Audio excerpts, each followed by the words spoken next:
This is a lecture from Open Tuition. To benefit from the lecture, you should download the free lecture notes from opentuition.com. Okay, we're still dealing with variance analysis, and we've been through the marginal costs. So we've done material variances, labour variances, variable overhead variances, and analysed them. Two more sets left, and then we can put it all together. The first is the final cost variance, because of course there were fixed overheads, if you remember, and this couldn't be easier. Fixed overheads. We were using marginal costing, and of course fixed overheads should be fixed, and so the fact that we've produced more units here, whether it was more or less, shouldn't make any difference. Fixed overheads should stay fixed. And so for fixed overheads we simply look at the expenditure variance.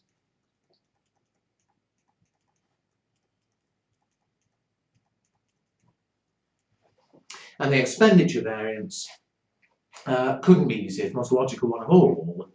We compare the actual total expenditure, which was 134,074, with the budget total expenditure, which, where was it in the question, 130,500. And so we have overspent, and as always we'd want to know why, but we've overspent by 3,574. Because it's an overspend, less profit, it's adverse. So that one's easy. And we've now dealt with all the costs. One remaining thing though, before we do summarise, I said, you've probably forgotten, but I did say right at the beginning of the variance example, that ultimately we wanted to produce a summary for management, explaining why the actual profit was different from budget profit. And although, oh dear, sorry, it's miles back, but if you remember, we originally budgeted on 45,500. We actually got a profit of 30,000, and I do want to shortly to produce a little statement explaining how why things were different. Now, part of the reason obviously were all these costs, and we've been through all of them. But the other reason, of course, relates to sales. I did say immediately that the most obvious reason of all, at a quick glance, why you expect different profit is because you sold more. If we sell more, obviously we expect more profit. And the other thing that affects us, of course, is even on our actual sales, we should have had 630,000 revenue. If the actual revenue is higher or lower because the selling price was different, then obviously that affects our profit as well. So the final thing we need to look at are the sales variances.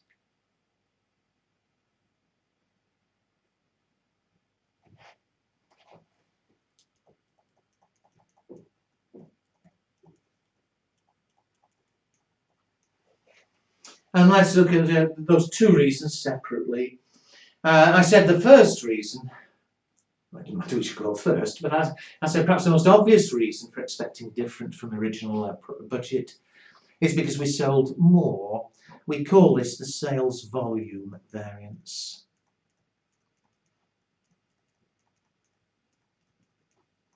And I had actually written this down earlier without giving it a name.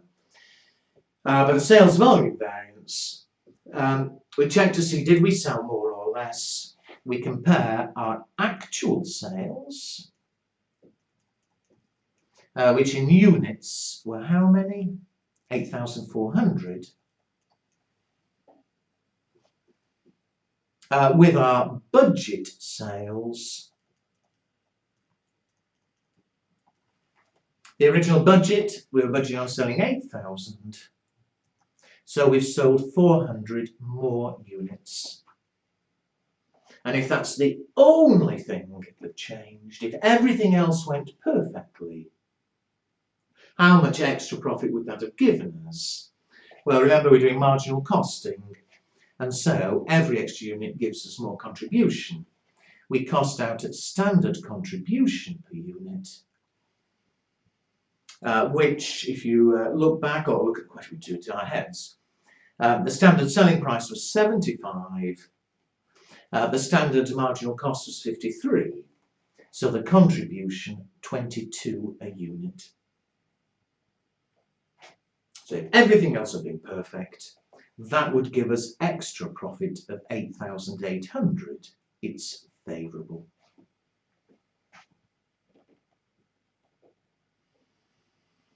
Finally,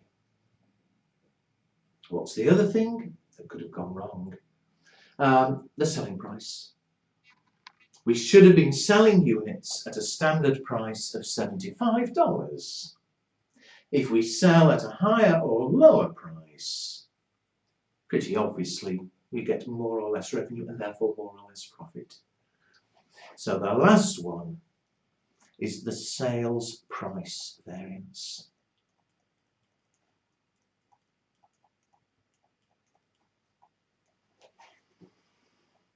And to check whether we were selling at too high or too low a price, we take our actual sales.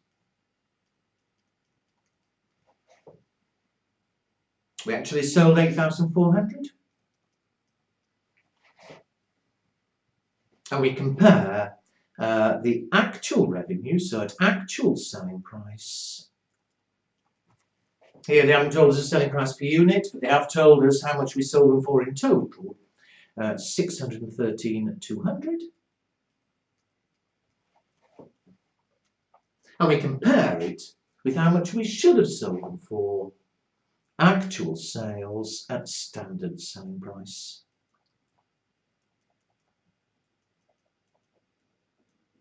So again, we sold 8,400. We should have sold them at 75 a unit. And so we should have got revenue of 630,000.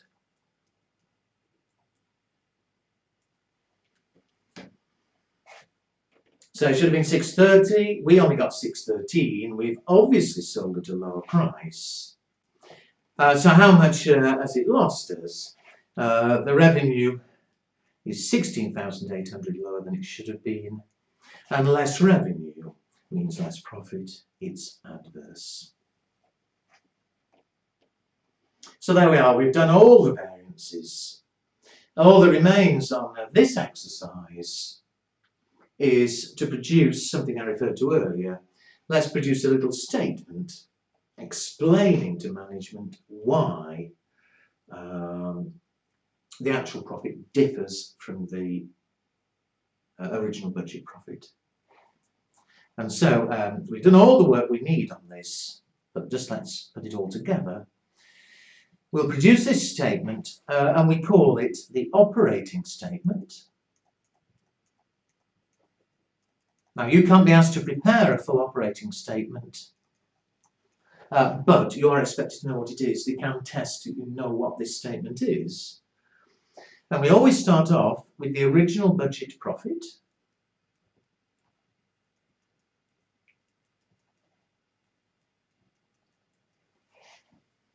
And I'll try and avoid going up and down the screen, otherwise we'll be all over the place, you'll go dizzy.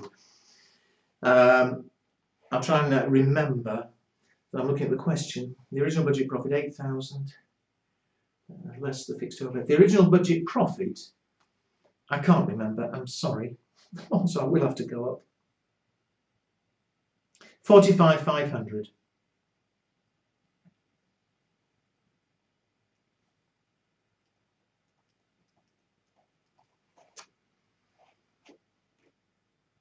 Why didn't we get 45,500? Because of all these variances we've now calculated. So first of all, most obvious one, the effect of sales. We have the sales volume variance.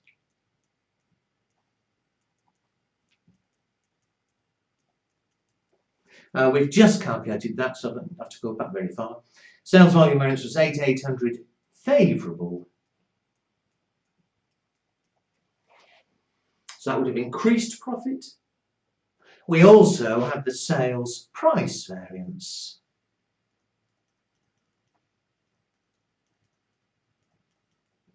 Again, we've just had that 16,800 adverse. That would have reduced profit. We now list all the cost variances, and so here's where I'll do my best to remember them. Materials, there was a materials expenditure variance.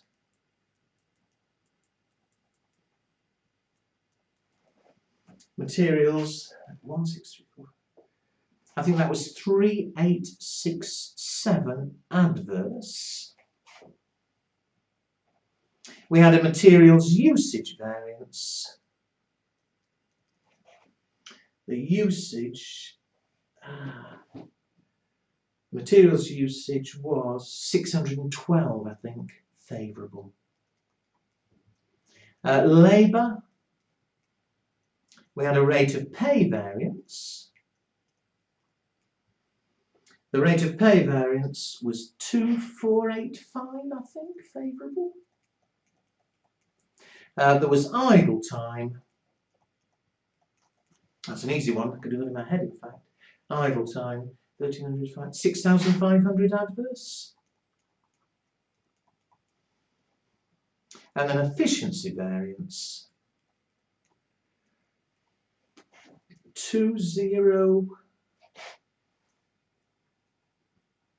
2,000 it was, 2,000 favourable. Variable overheads. We had an expenditure variance of 852 adverse and an efficiency variance. Remember, it's the same as labour, but at $2 an hour instead of $5 an hour, so that was 800. Oh, wait a minute. Was it favourable or adverse? It was. Expenditure was favourable, sorry, and efficiency was favourable. And finally, we had the fixed overheads expenditure variance. An easy one, remember, just the difference between the two. So it was 3,574 adverse. And the net of all of those, add and subtract the favourable, subtract the adverse, should give us our actual profit. So this could prove to be very embarrassing. Let's just check if it works. 45,500 plus 8,800 minus 16,800 minus 3,867 plus 612 plus 2,485 minus 6,500 plus 2,000 plus 852, 800 minus 3,574. I get 30,308.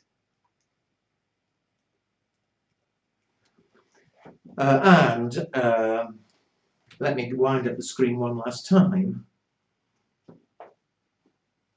to check, was that right? 3308.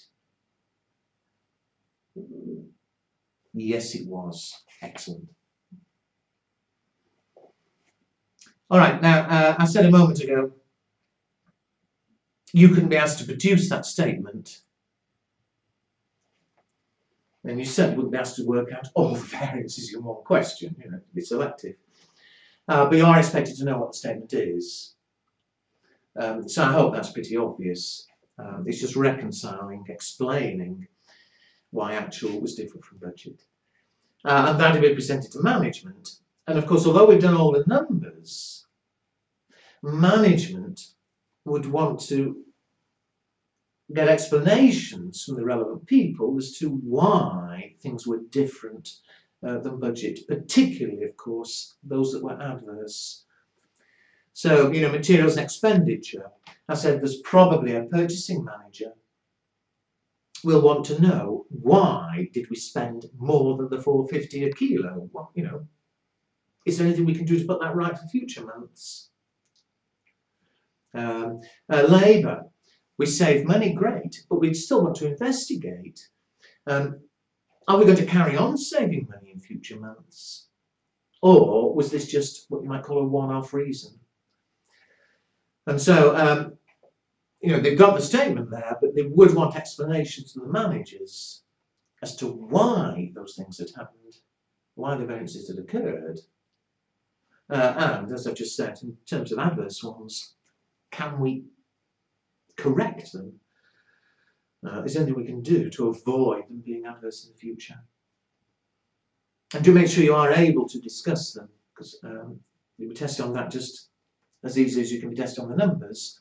If you just turn for a minute to exercise 4, and I'm jumping an exercise here, but exercise 4, it says in the previous example, so the one we've just done, there was a materials price variance. Same thing as materials expenditure, same thing. And it was 3867 adverse. And it says suggest possible reasons for its occurrence. Now think about it. One or two reasons might be obvious, but think what it means. The expenditure variance, I'm not concerned with whether we use too much or too little. That's nothing to do with it. All that's measuring is that the materials we bought, we should have paid £4.50 a kilo, and we clearly, since it's adverse, are paying more than £4.50. Why are we paying more? Well, I don't know why here. That's why it says suggest possible reasons. But let's see how many we can think of. I think the most obvious reason is that the price of materials increased.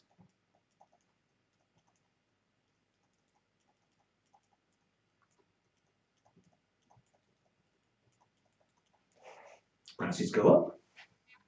Maybe when I did the cost card, it should have been £4.50. The suppliers put the price up. It's now £4.60, so we spend more. So that could be the reason. And of course, if prices go up, we can't really blame the purchasing manager. But what else? That's not the only possible reason. It could be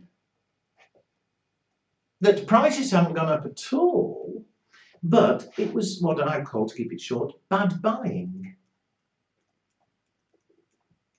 What I mean is, it could be that the purchasing manager had perhaps gone to the wrong supplier who was charging more. So maybe we could have bought it for $4.50, but the supplier we went to was charging $4.60. Or maybe, again, what I call bad buying, maybe we should have been able to get a discount, but the purchasing manager didn't fight hard enough. We didn't get the discounts. Not got discount.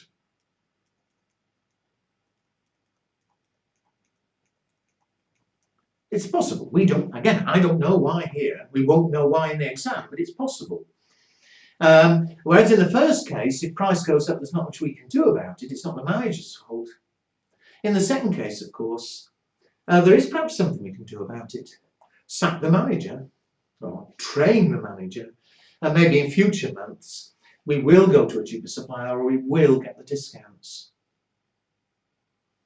What else? Oh, now here's a good one. It could have been that the reason we paid more is that we deliberately decided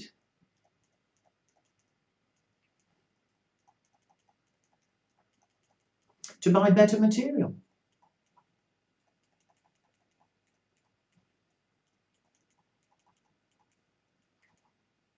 We want better quality material, and obviously if you buy better quality material, it's likely to cost more.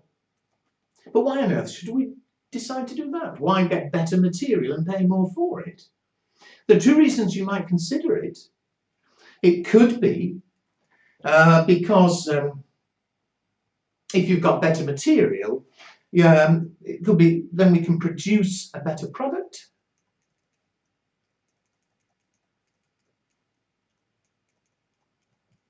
And of course, why produce a better product? We're not a charity.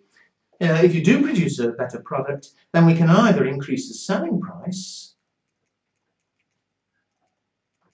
or maybe we can sell more units. Now, I don't think the first one has happened here. If this was the reason we paid more, because we bought better material, well, we certainly haven't managed to increase the selling price. If you look back, the sales price variance was adverse. So I rather doubt that's why we'd spent more. If that was the reason, then it's certainly not worked. Could be to sell more. Well, all right, here we have sold more. We've got a favourable sales volume variance. But I think that's more likely to have occurred because we dropped the price. I think it's unlikely it's because we bought better material. However, there's another reason why you might have decided to buy better material. Maybe if we have better material, we waste less. You know, at the moment, perhaps the original budgets, the material wasn't such good quality, so we had a lot of waste. Buy better material, maybe it's less waste.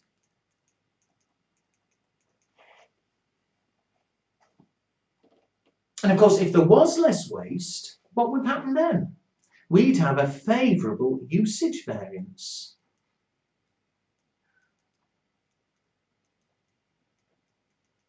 And here I think we have, let me look back. Yeah, we spent 386.7 too much on the material. Just suppose it was to buy better material, and as a result we wasted less. Fine, we've saved on the usage, it's favourable. Now in fact, if that was the reason it wasn't worth doing, you see, had we saved more on usage than the extra expenditure, that would have been a good move. Here, if that had been the reason, it's not really worked. We've only saved 600, but we had to spend an extra 3,800. But that highlights the danger. We shouldn't just go down and say, oh, bad, good, good, bad, good, you know. They can relate together. If we were buying better material, it would be important to look at those two together if it was better material in order to hopefully waste less. All right, I can think of another reason actually. We bought better material. Well, I say, sorry, that may have been the reason for spending more. But maybe it's so that we can work faster. You know, maybe it's wood and it's poor quality and it takes a lot of time to cut the wood. But by buying better wood, maybe the workers can work on it faster. And if that's the case, you'd save money on the efficiency. So again, it's dangerous to look at one on its own. Spending more on material looks bad. But if as a result you saved more on efficiency, then it would have been a good move. But I'll write it down for completeness. Faster working. By better material, we work faster, and that gives us favourable efficiency variances.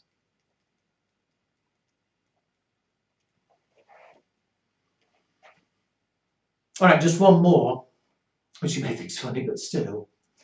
One more could have been that the cost count was wrong. You know, people aren't perfect at preparing budgets, preparing cost cards. Maybe it was totally unrealistic from the first place. 4 kilos at 450. Maybe we couldn't possibly have bought it at 450. We made a mistake. We should have budgeted on spending 460, and maybe the manager didn't do a bad job at all. So it could be simply wrong standard costs.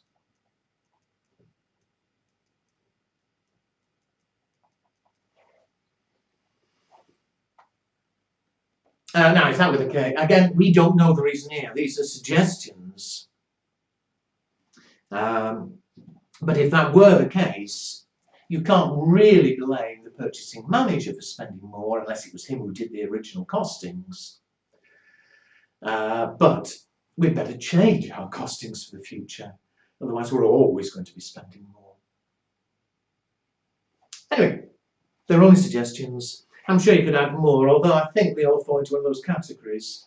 You know, in the past, people have said to me, "Oh, it could be because we're buying goods from abroad, and the exchange rate has changed, so the price itself hasn't gone up, but because of the exchange rate, it's costing us more." Well, fine, but I put that really in the same category. You know, it's out of our control, clearly, if the price goes up or if the exchange rate changes. All right, well, I'd love to say that's the end of variance analysis, but I'm afraid it isn't. There's going to be one more lecture. And the reason is that exercise we've just done, they were using marginal costing. And of course, thinking right back to the first lecture, first chapter, they could have been using absorption costing. And so for completeness, and this is exercise 3, we're going to have to do the whole exercise again. I won't use the same example, but we're going to do the whole exercise again, but using absorption costing. But don't worry, it won't take long, as you'll see. Most of the workings are exactly the same, and we've done them, and I'm not going to repeat them. There's just a couple of things that change.